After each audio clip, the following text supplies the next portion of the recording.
Welcome to the CFL 3-Down Breakdown. I'm Ian Cameron for Sportsbook Review. It's Week 18 of the Canadian Football League season. I'm joined by my colleague Andrew McInnis to break down all the games. Andrew, let's get right to it. We've got Saskatchewan taking on Calgary, rotation 651, 652. I envision Calgary to be in that usual range that they are home favorite in this game against Saskatchewan. Probably, I'd say in the 8.5 range, laying points at home in this game against Saskatchewan. I do want to point out, by the way, just forgot to mention that best bet winners from both Andrew and myself on last week's show. Well, we posted them on Twitter later in the week because, again, no lines to work with here this week when we record the show. But Andrew had Calgary Hamilton over. I had Toronto Edmonton over, both of them cashing in last week. So it was a good result for both of us with the best bets.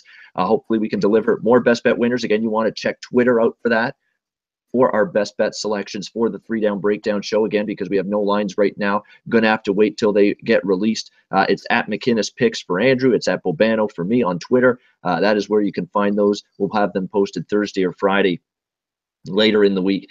Very interesting game here. Saskatchewan, a absolutely stunning loss against the Ottawa Red Blacks, a game that they controlled most of the way at a double-digit fourth quarter lead, and it's just, way too passive again on defense in the latter stages where the Rough Riders, and I've been just absolutely down on these teams doing this, just being passive, not blitzing the quarterback, just staying in that, prevent defense. Yeah, you know what? It is prevent defense. Prevents you from winning the damn game.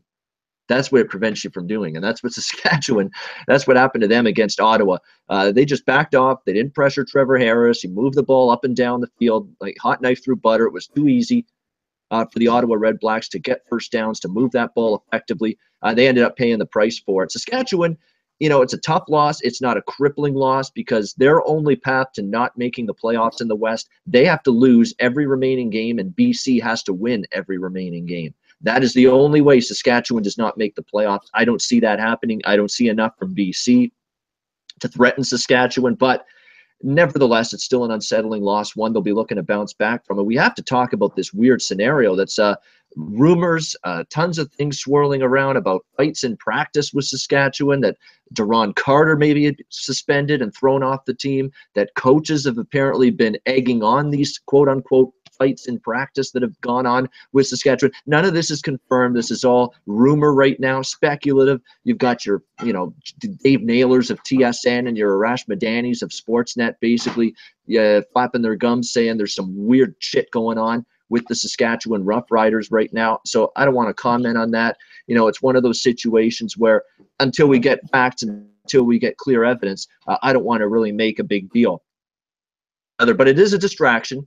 That is the main reason I bring it up. It's ridiculous if it is true. I mean, this is the most asinine, childish daycare playground, grade 2 type thing I've ever seen in professional sports. If this is true, I mean, you've got coaches basically saying, 2 players, you and you, get in there and fight. I mean, it's just the most stupid thing I think I've ever seen, if it's true. But regardless of whether it's true or not, this is a distraction for Saskatchewan going into this game.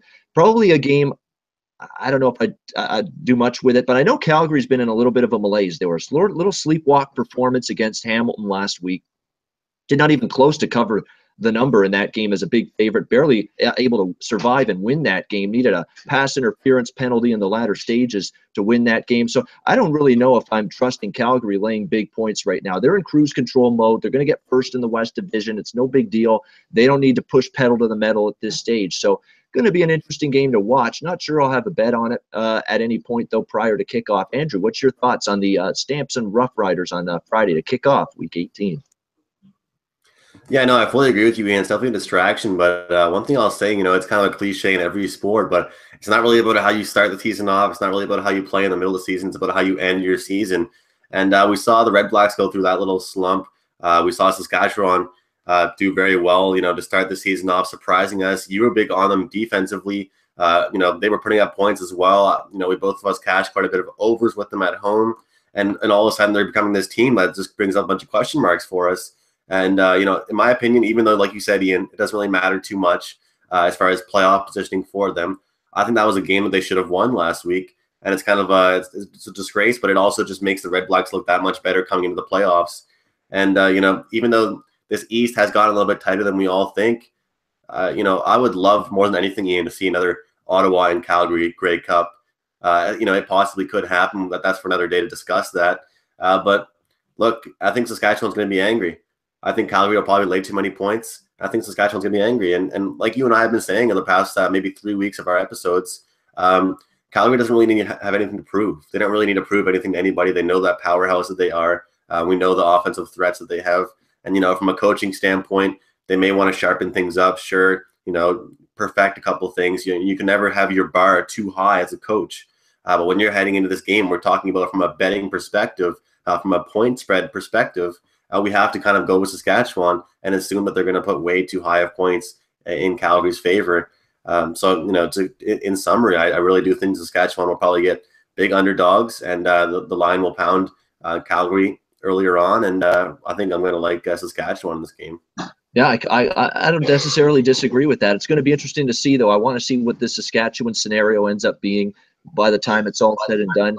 If it's true, and if it is true, what the suspensions are, what the ramifications are. But either way, Calgary does still need a victory to officially clinch first in the West, although we know they're going to do it. They're 5 points clear of Winnipeg. Winnipeg's got to win out, and Calgary can't pick up any points, basically. We know that's going to happen for Calgary. It's just a matter of when, not if they clinch the West. Could be this week. But just because they can need a win to clinch the West officially, Calgary, doesn't mean they have to win by 10 points or more necessarily in this football game. So you do have to be careful here laying the points with Calgary. We go to Saturday, Winnipeg, Toronto, 6:53, 6:54. This is an interesting contest here because you've got the Toronto Argonauts here coming off a game where they really rallied against the Edmonton Eskimos. Had a tough start, didn't go well for them, but they battled back, made a game of it, and really threatened the Eskimos, who have 7-0, 7-6, have now won 2-0.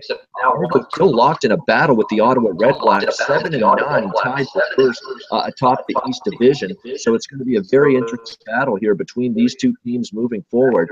We know both of them are going to be the playoff teams in the East, and then the crossover team from the West is going to join them on that side of the bracket, most likely Saskatchewan at this point. So it's really a situation where who wants home field in the East Final, and that bye week to the East Final. That's what's at stake here. So big game for Toronto, especially coming off the loss that they suffered against the Edmonton Eskimos. Winnipeg, is another team. You got to question them, in terms of laying significant points. Very fortunate to cover the number. 5.5-point home chalk against BC last week. They win 26-20, hung on for the victory at the end, but they were outgained once again. This is now 3 straight games, Andrew, where the Bombers have been outgained. Edmonton outgained them by 103. Even though they beat them. Hamilton, they got outgained by 141.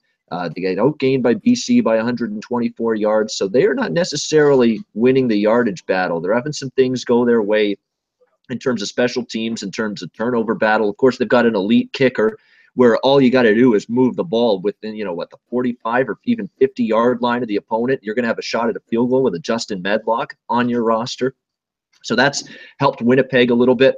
But this is a game where I'm going to try to make a case for Toronto. I think it's a little bit more of a bigger game for them. Winnipeg obviously is going to be waiting to see. They could be nothing left to play for by the time this game kicks off if Calgary beats Saskatchewan and the West is clinched. So again, we're late season. Scenarios vary and change game to game, day to day. Going to want to keep on tabs of how these games play out because it's going to impact and have a domino effect on the way the next team maybe comes after their game, in this case Winnipeg here. But I'm leaning Argos. Obviously I want to see a line first, but that would be my early lean this early in the week. Andrew, what's your take on this matchup? It really is a shame that we don't get to have the lines right now. We don't get to have the totals or anything like that. But when I see these two teams playing, these two Ontarian teams, I think they've kind of even developed a little bit of a rivalry in its own. I'm thinking over the total, and I'm not going to try and complicate things too much. I'm not going to try and change things up at all. I think these two teams can put up some points, and both teams are known for even a defensive touchdown a game. Their special teams are both pretty powerful, and at the start of the year, we recognize Ricky Ray. He's not some old guy anymore. He's not some guy that's ready to call it quits, call it a career. He means business, and I don't think he's messing around this year in the East, Ian. And when you look at the Winnipeg side, I think realistically in this season, they've found a way to win those clutch games. They haven't really had those blowout kind of style games, but they've been, winning by 2, winning by 3, winning by 4 in the fourth quarter. So, this is a game I think will be close. I'm really curious to see what that line will be like. I think it'll be close. I am leaning the Argos as well, Ian. But over the total seems to play to me, strictly based off both these teams kind of wanting to build that momentum heading into the playoffs. Yeah, it's definitely over. Winnipeg was really flying over the total on a weekly basis early in the season. They're actually 4-0 to the under their last 4 games, but they played Ottawa with Ryan Lindley at quarterback. They played Edmonton when they were slumping. They played Hamilton the week before that, and Hamilton's defense actually played really well in that game. And actually, Nichols got injured in that game. Put an asterisk next to that. And then, of course, the BC game last week, 26-20. They've been totaled very high, so it's going to be very high. So it's 4 straight unders, Andrew. If you get a little more value to bet that game, over the total, that remains to be seen. The Darvin Adams injury does concern me about the over or the Winnipeg side in this game. Darvin Adams is a huge loss from an injury perspective. One of Nichols, if not his absolute favorite target in the passing game with that arm injury. So going to be interesting to see. And if Dressler doesn't come back too this week for Winnipeg at receiver, they're going to be searching for some their depth a little bit at receiver, looking to see if someone can step up there on that side of the ball in the passing game to help out Nichols. Something you want to watch from an injury standpoint throughout the course of the week. We've got Edmonton, BC, 655, 666. Hey, I'll tell you what, I'm riding Edmonton. I've been riding Edmonton. Last week came up a little short, unfortunately. I had a small play on them minus the 7. Unfortunate that they, had a big lead, couldn't hold it, but they got the win. But the cover did not happen for the Eskimos, only winning by less than a touchdown last week at home against the Argos. Now they go on the road and face this, this absolutely confidence-less BC Lions team. I mean, and it's a BC team that can you really look at yourself in the mirror and say we can make the playoffs at this point? You need everything to go right. You've got to win every remaining game, and you got to hope Saskatchewan loses every remaining game. That is the one and only way for BC to get in the playoffs. I just don't see it happening for them. They're 6-9 now. They're just on an absolute tailspin that just doesn't seem to have any end in sight whatsoever. And they've been a brutal point spread team as well as of late. BC just 1-6-1 against the spread their last 8 games. They're on an 0-4 straight up, 0-4 against the spread run. They've been bombed by double digits against Calgary, lose by 1 against Hamilton, lose by 5 against Ottawa, another collapse. And then the Winnipeg game last week, they fall short 26-20. So just finding ways to lose. I actually thought they deserved a little bit of a better fate last week against Winnipeg. They won the yardage battle, but just mistakes, key mistakes, turnovers at bad times, just dooming this football team. Jonathan Jennings did play better, but still highly erratic at the quarterback spot. And it seems like when things go bad for BC, things start to go south for them, there's no punch back. I mean, it's just the confidence just drips or just evaporates. They panic a little bit. They get shell-shocked, and they stop making plays on both sides of the ball. We saw it definitely in the Ottawa game a couple weeks ago, and that incredible collapse for them where they had that big early lead, couldn't hold it. And against Winnipeg, just unable to make the key plays at the right time. And you got Edmonton now going on the road. I told you, after that 6-game losing streak, they snapped it. And the confidence starting to come back. They put up 42 against hapless Montreal, 30 points last week against Toronto in that win. CJ Gable makes a huge difference to this offense. Now they have balance in their offense. It's not one-dimensional anymore with Mike Riley throwing the football, which it was for far too long this season. They've got a balanced attack now. They have a legitimate run threat in CJ Gable carrying the ball for them. So I'm looking at Edmonton. Edmonton's got their confidence back, got a little momentum, 2 straight wins. BC, I don't trust them to win a football game right now. They just find ways to lose. So it'll be interesting to see what line we get here. Anything in the pick'em range, and I think that's probably where it'll be. I'll be looking at the Eskimos, even though BC may need the game, particularly if Saskatchewan loses to Calgary Friday night. That means BC technically would still be in the playoff race, even though they've still got to win out. Saskatchewan's got to keep losing out. That's their only way. I still don't trust them. I'd look Edmonton. Andrew, what do you think about this game? Well, we can talk technicalities all we want, but BC is, they're down the drain. They're done. I think they're a team that we had some high expectations on heading into this season, and they're not doing too well. I will say that my favorite story of this CFL season, Ian, has been the Edmonton Eskimos. Starting off with that huge win streak, when they head down with that losing streak, and now here they are bouncing back again. And I like the direction they're falling in. And like you said, they've established that run game now. And, I think Mike Riley's starting to peak at the right time. Whatever this line is, I think I'm most likely going to be interested in Edmonton right now. BC is just not only do I think they can't really stay in the game defensively, I just don't think they can afford to put up the points that I know Edmonton's going to be able to. So having said that, I just think Edmonton's definitely my play for this week. Yeah, we got two teams in opposite directions right now, and Edmonton's already beaten BC twice this year and covered both games. Edmonton 2-0 straight up in ATS this season against BC, 30-27 and 37-26 victories against the Lions. I think they can make the Lions. So we'll see if they can get that done on Saturday. We wrap it up with, oh boy, everything at stake here in this one. We've got the Hamilton Ticats against the Montreal Alouettes. 6:57, 6:58, 1 p.m. Eastern time. Again, let's put a game on against the NFL again. And worst of all, it's two teams not going anywhere out of the playoffs already, and that's going to go head-to-head with the NFL on Sunday. I mean, you've got to be bleeping me that the CFL keeps doing this, but they do. I've talked about it ad nauseum. Sick of talking about it. It's never going to change. You're going to get Sunday CFL games, even though it doesn't make a damn bit of sense. It's just not something that we're ever going to see fixed at any point. Hamilton, Montreal, I'll tell you what about Hamilton. This is a game where, and I've said it about a million times about Montreal, there's no way I'm putting another cent on this team for the rest of the season, the Montreal Alouettes. I think Kavis Reed, to be honest, is going to be out of there. I'm hearing whispers that Bob Wettenall, the owner of the Alouettes, been an owner a long time with that team.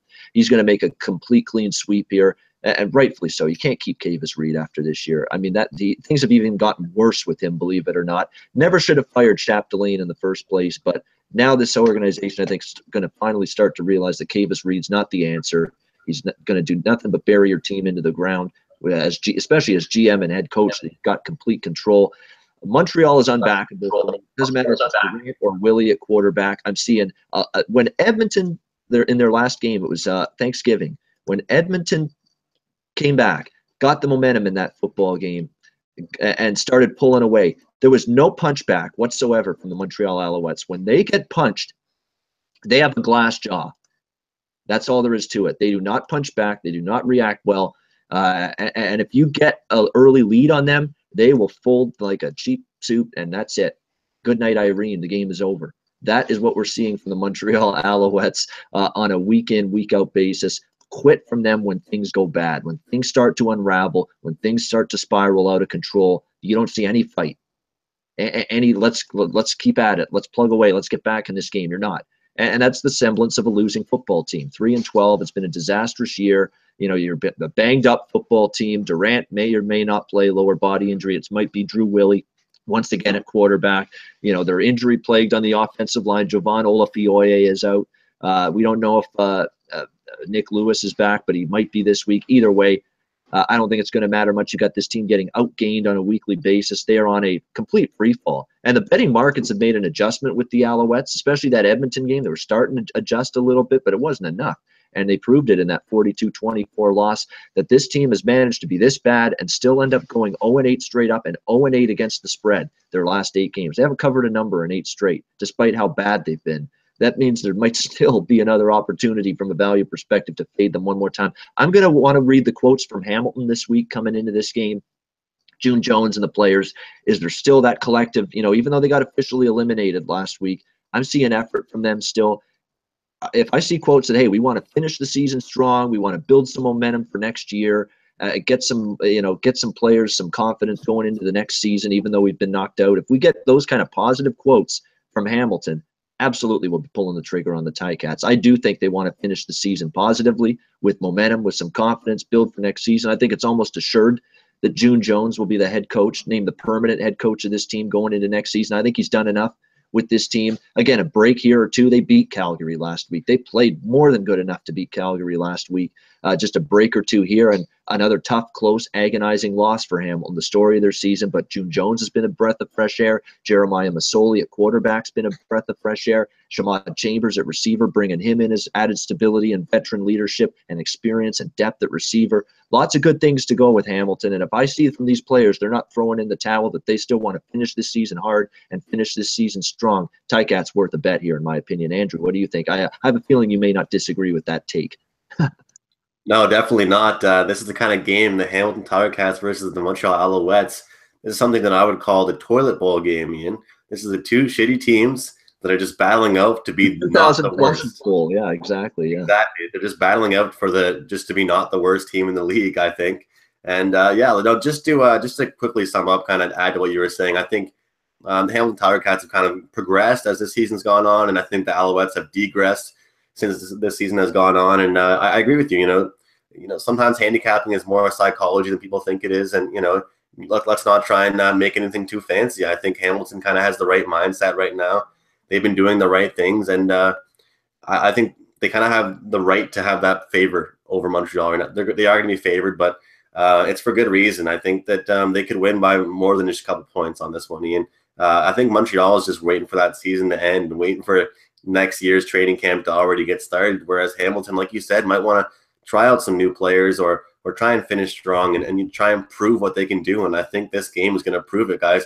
If anyone out there watching right now is thinking about hopping on Montreal, tweet at me and let me know so I can buy you a gift for celebration, because I don't think this is any possibility at all unless Hamilton is laying huge points. So, I mean, during football Sunday, no one's going to want to watch this game anyway, but I might want to tune in just to see what kind of havoc is going on in that game. But in summary, I'm on Hamilton for sure.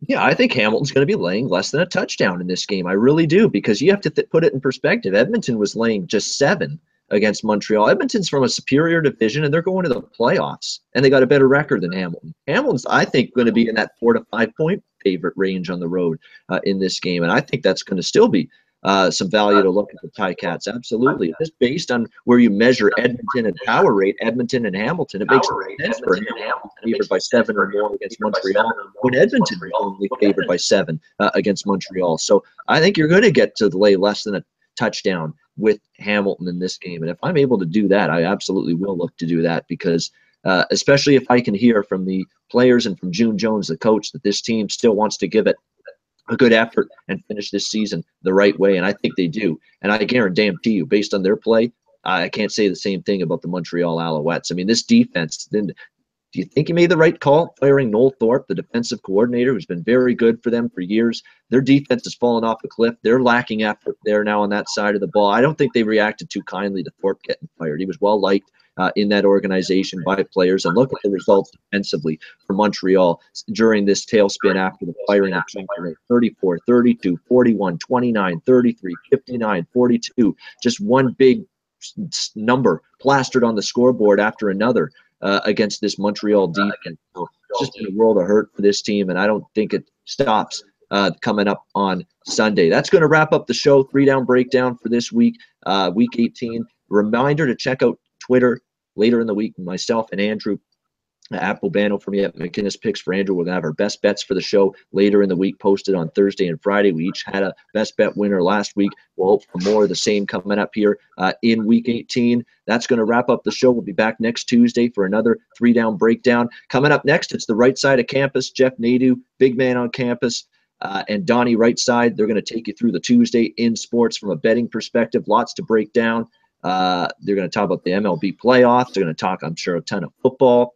NBA season tips off tonight. They'll be talking about that, and they'll be talking some hockey as well. No, I'm kidding. Probably not, but that's all right. That's why the Ice Guys is there. That's why you tune into that show, because we've got you covered from a hockey perspective Tuesday, Thursday, Saturday. So that'll wrap it up.